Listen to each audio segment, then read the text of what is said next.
ఓం గం గణపతియే నమ ఓం నమ శివాయ ఓం శ్రీ మాత్రే నమ సర్వమంగళ మాంగళ్యే శివే సర్వార్థ సాధికే శరణ్యే త్రయంబకే దేవి నారాయణ నమస్తే. అందరికీ నమస్కారం. అందరికీ నూతన సంవత్సర శుభాకాంక్షలు, ఆంగ్ల నూతన సంవత్సర శుభాకాంక్షలు ప్రేక్షకులందరికీ.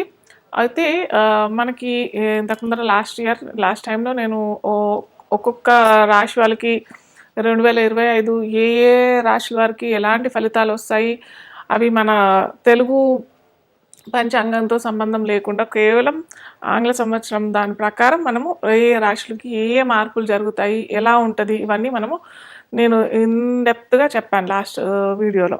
సో ఈ రోజు ఏంటంటే మనము త్వరలోనే మనకి ఏ రాశులు ఎఫెక్ట్ ఎలా వస్తున్నాయి, ఏవి ఎలా ఎలాంటి మార్పులు వస్తున్నాయి అని చూసినట్టయితే మనకి ముఖ్యంగా మార్చ్లో షష్టగ్రహ కూటమి అనేది జరుగుతోంది.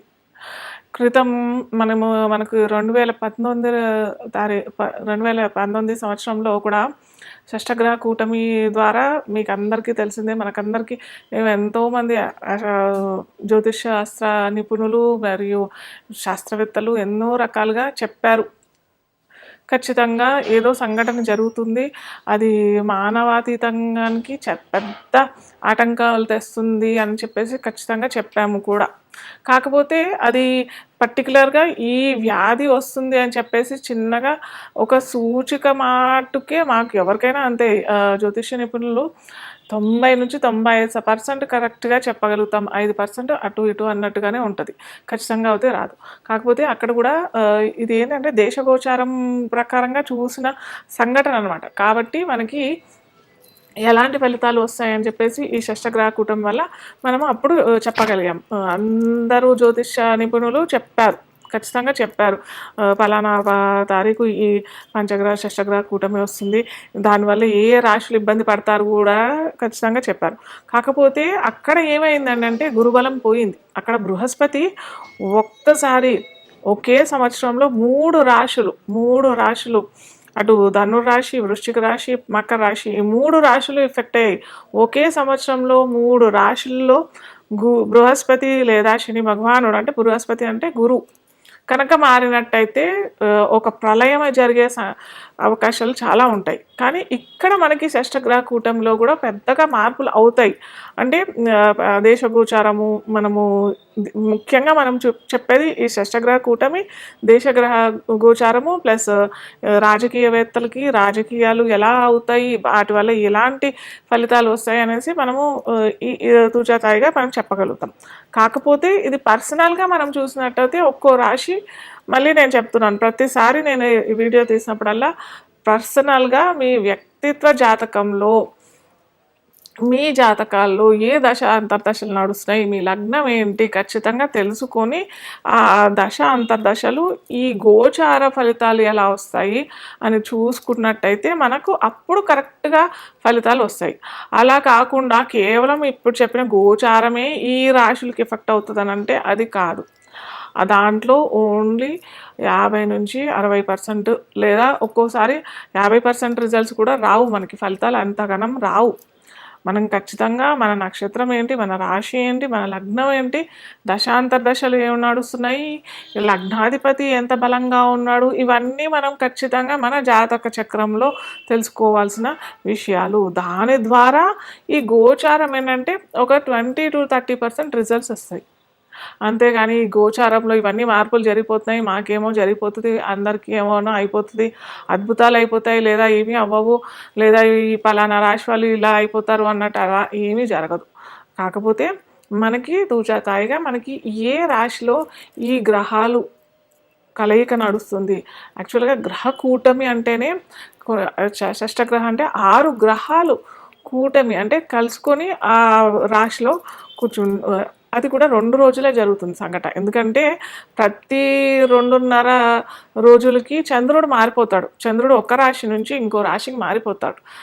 కాబట్టి మనకి ఇక్కడ చంద్రుడిని కలుపుకుంటే రవి ఇక్కడ ఉంటాడు, శని భగవానుడు వచ్చేస్తాడు 30వ తారీఖుకి, మార్చ్ 2025 మనకి 30వ తారీఖు ఈ సంఘటన జరుగుతోంది. అయితే అది కూడా 2 రోజులే జరుగుతుంది. అప్పుడు రవి శని భగవానుడు వచ్చేస్తాడు, బుధుడు వచ్చేస్తాడు, శుక్రుడు ఉంటాడు అక్కడే, రాహు కూడా అక్కడే ఉంటాడు. ఈ గ్రహాలు బుధుడు కూడా అక్కడే ఉంటాడు కాబట్టి ఈ గ్రహాలన్నీ ఉంటాయి కాబట్టి మనము ఆ 2 రోజులు మనము షష్టగ్రహ కూటంగా మనం తీసుకుంటాము. ఆ రాశి అంటే మీన రాశిలో పడుతుంది కాబట్టి మీన రాశి వాళ్ళకి ఎలా ఉంటుంది, అలాగే మిగతా రాశులందరికీ కూడా ఎలా ఉంటాయి మనం చూస్తాము ఇప్పుడు తుచతాయిగా. అయితే ఇంకొకటి ఏంటంటే ఇక్కడ తెలుసుకోవాల్సింది చాలా ముఖ్యమైన విషయం ఏంటంటే ఈ ఒక ఆర్క్ లాగా వచ్చేస్తుందనమాట. అంటే మనకి 2 రోజులు షష్టగ్రహ కూటమి ఉంటుంది. తర్వాత 2.5 రోజుల తర్వాత చంద్రుడు వచ్చేస్తాడు. తర్వాత 10-15 రోజులకి రవి మారిపోతాడు. మళ్ళీ బుధుడు వెళ్ళిపోతాడు. రాహు మనకి కుంభరాశిలోకి వస్తాడు. ఇలా అన్నీ ఒక్కొక్క గ్రహాలు వెళ్ళిపోతుంటాయి. శుక్రుడు వెళ్ళిపోతాడు, బుధుడు వెళ్ళిపోతాడు. ఇవన్నీ వెళ్ళిపోతుంటాయి కాబట్టి ఆ పంచగ్రహ కూటమి అనేది కూడా మెల్లిమెల్లిగా వీడిపోతుంది. కాకపోతే ఇక్కడ ఈ పంచగ్రహ కూటమి అనేది కూడా 10-15 రోజులు మనకి అదే 7 లగ్నాలకి మటుకు కాలసర్పదోషం వస్తుంది. అయితే చాలా మటుకు అందరూ చెప్పేది ఏంటంటే కాలసర్పదోషం అనేది కాలసర్ప యోగమా అని చెప్పబడుతుంది. మన పూర్వీకులు చెప్పిన విధానం అయితే ఈ కాలసర్ప యోగము దేశగోచారంకే వర్తిస్తుంది కానీ పర్సనల్గా వ్యక్తిత్వ జాతకానికి ఎటువంటి ఇబ్బంది ఉండదు అనేసి చెప్తారు. కానీ కొన్ని లగ్నాలకి మటుకు ఒక్కొక్క 12 రకాల ఇవి కాలసర్పదోషాలు ఉంటాయి. సో ఒక్కొక్క కాలసర్పదోషం ఒక్కో విధమైన ఫలితాలు కూడా ఇస్తుంది. ఇన్డెప్త్గా ఎప్పుడన్నా వీలుంటే నేను చెప్తాను ఒక్కొక్క కాలసర్పదోషం ఏ విధమైన ఫలితాలు ఇస్తుంది అని చెప్పేసి మరిన్ని వీడియోస్లోను. అయితే అలా ఈ 7 లగ్నాలకి మటుకు ఖచ్చితంగా ఈ కాలసర్పదోషం అయితే వర్తిస్తుంది. మీరు ఎవరన్నా పిల్లలు పుట్టేవాళ్ళు వాళ్ళు ఏమన్నా ఉంటే ఏమంటారు చాలామంది నన్ను అయితే అడుగుతుంటారు టైమింగ్స్ ఇవ్వమని చెప్పేసి. దయచేసి ఈ కాలసర్పదోషంలో కాకుండా వేరే లగ్నాల్లో చూసుకోండి మీ పిల్లలు పుట్టుక. ఇదొక్కటి మన చేతిలో కొద్దిగా ఉంటుంది.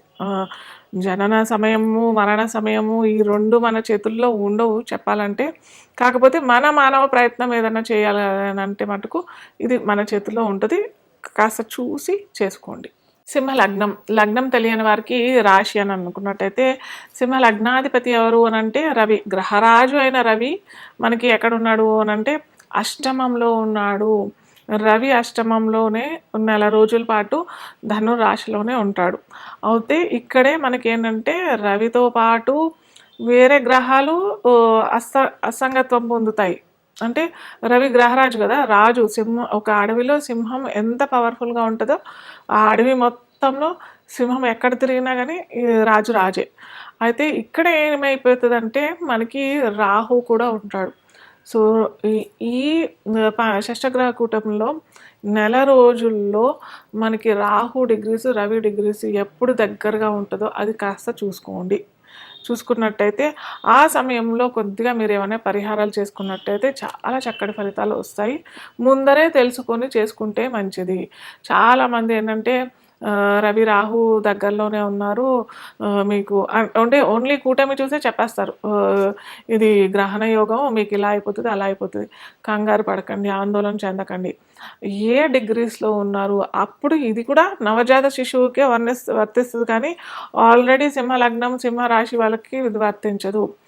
ఎందుకంటే చెప్పాను కదా ఒక అడవిలో రాజు ఎంత పవర్ఫుల్గా ఉంటాడో అంతే పవర్ఫుల్గా ఇక్కడ రవి కూడా ఉంటాడు. కాకపోతే ఇక్కడ అష్టమం అయిపోయింది కాబట్టి ఖచ్చితంగా ఈ పంచగ్రహ కూటమి షష్టగ్రహ కూటమి ఇవన్నీ ఏమీ వర్తించదు. కానీ అష్టమంలో ఫలితాలు ఇస్తాడనమాట రవి. కొద్దిగా ఆరోగ్యంలో అనారోగ్యానికి గురయ్యే అవకాశాలు, కొద్దిగా స్వల్ప అనారోగ్యము లేదా స్వల్పంగా ఏమన్నా మనకప్పుడే ఎండలు స్టార్ట్ అవుతూ ఉంటాయి కదా, వేసవి కాలం కూడా మొదలవుతూ ఉంటుంది కాబట్టి కొద్దిగా బాగా ఎండలు ఎక్కువగా ముదిరిపోయే ప్రదేశాల్లో ఉన్నవాళ్ళు కొద్దిగా జాగ్రత్త పడండి. కొద్దిగా మజ్జిగన్నా లేకపోతే ఇంకేంటంటే ఇవి మంచినీళ్ళు పంచడానికి నీటి దానం చేయండి. అది మజ్జిగ పంచుతూ ఉంటే కూడా చాలా మంచిది. అలాగే ఎరుపు వస్త్రాలు ఎరుపు వస్తువులు ఏమన్నా ఇవ్వటానికి ప్రయత్నం చేయండి. ఫిబ్రవరిలోనో మార్చిలోనో మాఘమాసము మనకి ఈ ఉగాది దాకా మీరు చేసుకున్నట్టయితే మనకి ఈ అష్టమ రవి ఫలితాలు తగ్గిపోతాయి. అంతేగాని షష్టగ్రహ కూటమి వల్ల ఏదో అయిపోతుంది అన్నట్టయితే కాదు.